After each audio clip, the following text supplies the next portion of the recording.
بسم اللہ الرحمن الرحیم۔ شروع اللہ کا نام لے کر جو بڑا مہربان نہایت رحم والا ہے۔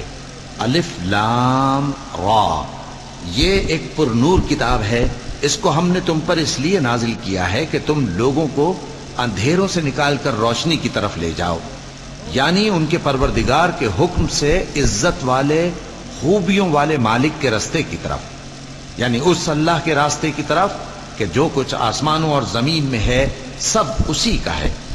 اور ان کافروں کے لیے عذاب شدید کی وجہ سے تباہی اور بربادی مقدر ہے، جو آخرت کے مقابلے میں دنیاوی زندگی کو پسند کرتے اور لوگوں کو اللہ کے راستے سے روکتے اور اس میں کجی چاہتے ہیں۔ یہ لوگ بڑے دور کی گمراہی میں ہیں، اور ہم نے کوئی پیغمبر نہیں بھیجا مگر وہ اپنی قوم کی زبان بولتا تھا تاکہ انہیں احکام الہی کھول کھول کر بتا دے۔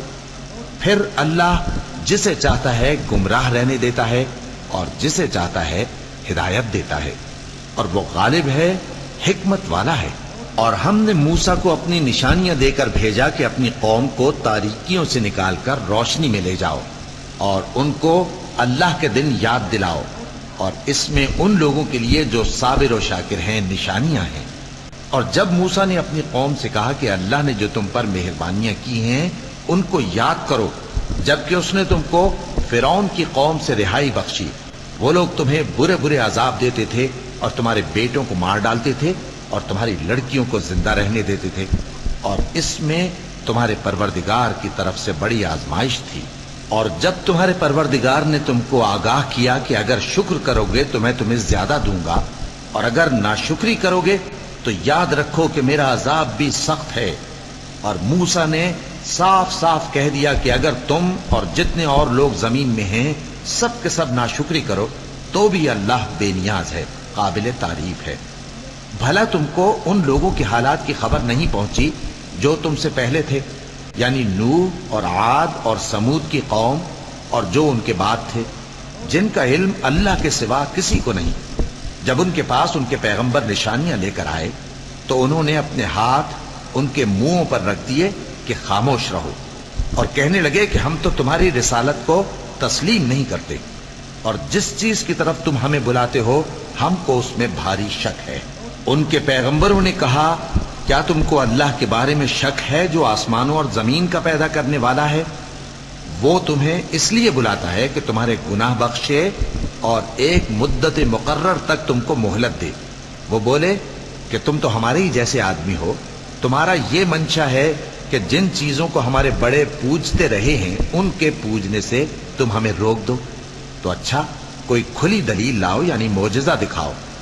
پیغمبروں نے ان سے کہا کہ ہاں ہم تمہارے ہی جیسے آدمی ہیں، لیکن اللہ اپنے بندوں میں سے جس پر چاہتا ہے نبوت کا احسان کرتا ہے، اور ہمارے اختیار کی بات نہیں کہ ہم اللہ کے حکم کے بغیر تم کو تمہاری فرمائش کے مطابق معجزہ دکھائیں، اور اللہ ہی پر مومنوں کو تو بھروسہ رکھنا چاہیے۔ اور ہم کیوں اللہ پر بھروسہ نہ رکھیں حالانکہ اس نے ہم کو ہمارے دین کے سیدھے رستے بتائے ہیں، اور جو تکلیفیں تم ہم کو دیتے ہو اس پر ہم صبر کریں گے، اور اہل توکل کو تو اللہ ہی پر بھروسہ رکھنا چاہیے۔ اور جو کافر تھے انہوں نے اپنے پیغمبروں سے کہا کہ یا تو ہم تم کو اپنے ملک سے باہر نکال دیں گے یا تم ہمارے مذہب میں واپس آ جاؤ۔ بس ان کے پروردگار نے ان کی طرف وحی بھیجی کہ ہم ظالموں کو ہلاک کر دیں گے اور ان کے بعد تم کو اس زمین میں آباد کر دیں گے۔ یہ اس شخص کے لیے ہے جو قیامت کے روز میرے سامنے کھڑے ہونے سے ڈرے اور میرے عذاب سے خوف کرے۔ اور پیغمبروں نے اللہ سے فتح چاہی اور ہر سرکش ضدی نامراد رہ گیا۔ اس کے پیچھے دوزخ ہے اور اسے پیپ والا پانی پلایا جائے گا، وہ اس کو گھونٹ گھونٹ کر کے پیے گا اور گلے سے نہیں اتار سکے گا، اور ہر طرف سے اسے موت آ رہی ہوگی مگر وہ مرنے میں نہیں آئے گا، اور اس کے بعد سخت عذاب ہوگا۔ جن لوگوں نے اپنے پروردگار سے کفر کیا ان کے اعمال کی مثال راکھ کی سی ہے کہ آندھی کے دن اس پر زور کی ہوا چلے جو اسے اڑا لے جائے۔ اسی طرح جو کام وہ کرتے رہے ان پر ان کو کچھ قابو نہ ہوگا۔ یہی تو پرلے سرے کی گمراہی ہے۔ کیا تم نے نہیں دیکھا کہ اللہ نے آسمانوں اور زمین کو تدبیر سے پیدا کیا ہے؟ اگر وہ چاہے تو تم کو نابود کر دے اور تمہاری جگہ نئی مخلوق پیدا کر دے، اور یہ اللہ کو کچھ بھی مشکل نہیں۔ اور قیامت کے دن سب لوگ اللہ کے سامنے کھڑے ہوں گے تو غریب پیروکار بڑے بن بیٹھنے والوں سے کہیں گے کہ ہم تو تمہارے پیرو تھے، کیا تم اللہ کا کچھ عذاب ہم پر سے دفع کر سکتے ہو؟ وہ کہیں گے کہ اگر اللہ ہم کو ہدایت کرتا تو ہم تم کو ہدایت کرتے۔ اب ہم گھبراہٹ ظاہر کریں یا صبر کریں ہمارے حق میں برابر ہے، کوئی جگہ رہائی کی ہمارے لیے نہیں ہے۔ اور جب حساب کتاب کا کام فیصل ہو چکے گا تو شیطان کہے گا جو وعدہ اللہ نے تم سے کیا تھا وہ تو سچا تھا، اور جو وعدہ میں نے تم سے کیا تھا وہ جھوٹا تھا، اور میرا تم پر کسی طرح کا زور نہیں تھا۔ ہاں، میں نے تم کو گمراہی اور باطل کی طرف بلایا تو تم نے جلدی سے اور بے دلیل میرا کہنا مان لیا۔ تو آج مجھے ملامت نہ کرو، اپنے آپ ہی کو ملامت کرو۔ نہ میں تمہاری فریاد رسی کر سکتا ہوں اور نہ تم میری فریاد رسی کر سکتے ہو۔ میں اس بات سے انکار کرتا ہوں کہ تم پہلے مجھے شریک بناتے تھے۔ بے شک جو ظالم ہیں ان کے لیے درد دینے والا عذاب ہے۔ اور جو ایمان لائے اور عمل نیک کرتے رہے وہ بہشتوں میں داخل کیے جائیں گے جن کے نیچے نہریں بہہ رہی ہیں۔ اپنے پروردگار کے حکم سے وہ ہمیشہ ان میں رہیں گے، وہاں وہ ہر ملاقات پر ایک دوسرے کو سلام کہیں گے۔ کیا تم نے نہیں دیکھا کہ اللہ نے کلمہ طیبہ کی کیسی مثال بیان فرمائی ہے؟ وہ ایسی ہے جیسے پاکیزہ درخت جس کی جڑ مضبوط ہو اور شاخیں آسمان میں پھیلی ہوں، وہ اپنے پروردگار کے حکم سے ہر موقع پر پھل لاتا ہو۔ اور اللہ لوگوں کے لیے مثالیں بیان فرماتا ہے تاکہ وہ نصیحت حاصل کریں۔ اور ناپاک بات یعنی غلط عقیدے کی مثال ناپاک درخت کی سی ہے کہ وہ زمین کے اوپر ہی سے اکھیڑ کر پھینک دیا جائے، اس کو ذرا بھی قرار و ثبات نہیں۔ اللہ مومنوں کے دلوں کو صحیح اور پکی بات سے دنیا کی زندگی میں بھی مضبوط رکھتا ہے اور آخرت میں بھی رکھے گا۔ اور اللہ بے انصافوں کو گمراہ کر دیتا ہے، اور اللہ جو چاہتا ہے کرتا ہے۔ کیا تم نے ان لوگوں کو نہیں دیکھا جنہوں نے اللہ کے احسان کو ناشکری سے بدل دیا اور اپنی قوم کو تباہی کے گھر میں لا اتارا، یعنی دوزخ میں، کہ سب ناشکرے اس میں داخل ہوں گے اور وہ برا ٹھکانہ ہے۔ اور ان لوگوں نے اللہ کے شریک مقرر کیے کہ لوگوں کو اس کے رستے سے گمراہ کریں۔ کہہ دو کہ چند روز فائدے اٹھا لو، آخر کار تم کو دوزخ کی طرف لوٹ کر جانا ہے۔ اے پیغمبر، میرے مومن بندوں سے کہہ دو کہ نماز پڑھا کریں، اور اس دن کے آنے سے پیشتر جس میں نہ اعمال کا سودا ہوگا اور نہ دوستی کام آئے گی، ہمارے دیے ہوئے مال میں سے پوشیدہ اور علانیہ خرچ کرتے رہیں۔ اللہ ہی تو ہے جس نے آسمانوں اور زمین کو پیدا کیا اور آسمان سے مے برسایا، پھر اس سے تمہارے کھانے کے لیے پھل پیدا کیے اور کشتیوں اور جہازوں کو تمہارے زیر فرمان کیا تاکہ وہ سمندر میں اس کے حکم سے چلیں، اور نہروں کو بھی تمہارے زیر فرمان کیا، اور سورج اور چاند کو تمہارے لیے کام میں لگا دیا کہ دونوں دن رات ایک ڈگر پر چل رہے ہیں، اور رات اور دن کو بھی تمہاری خاطر کام میں لگا دیا، اور جو کچھ تم نے مانگا سب میں سے تم کو عنایت کیا۔ اور اگر اللہ کے احسان گننے لگو تو شمار نہ کر سکو، مگر لوگ نعمتوں کا شکر نہیں کرتے۔ کچھ شک نہیں کہ انسان بڑا بے انصاف ہے، ناشکرا ہے۔ اور جب ابراہیم نے دعا کی کہ اے میرے پروردگار، اس شہر کو لوگوں کے لیے امن کی جگہ بنا دے، اور مجھے اور میری اولاد کو اس بات سے کہ بتوں کی پرستش کرنے لگیں بچائے رکھیو۔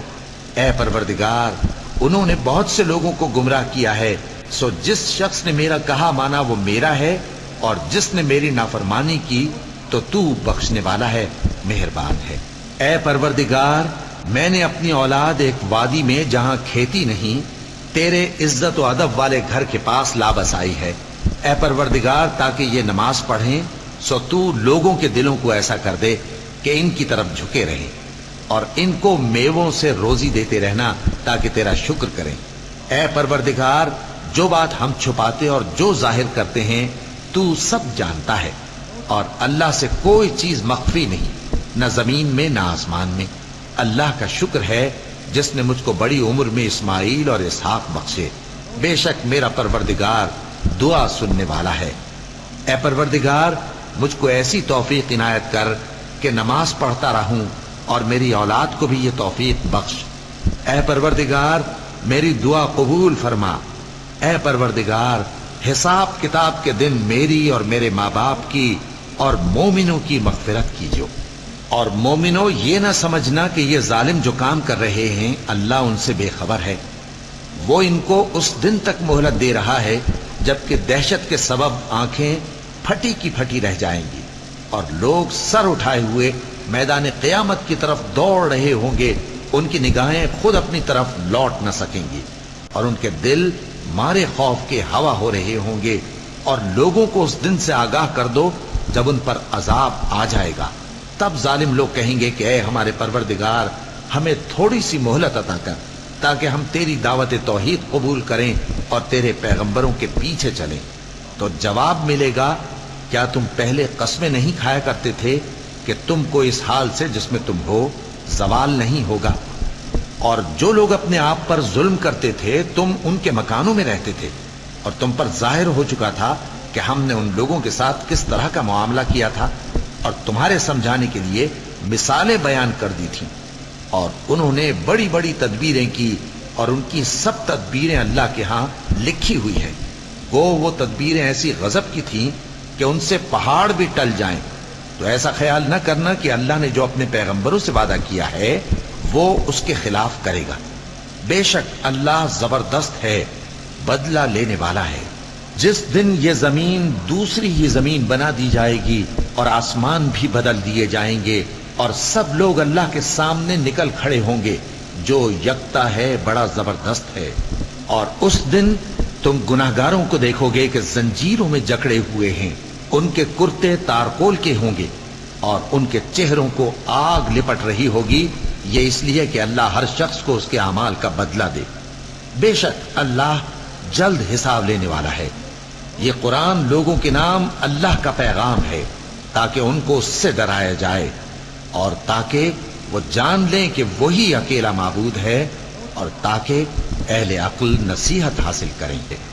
صدق اللہ العظیم۔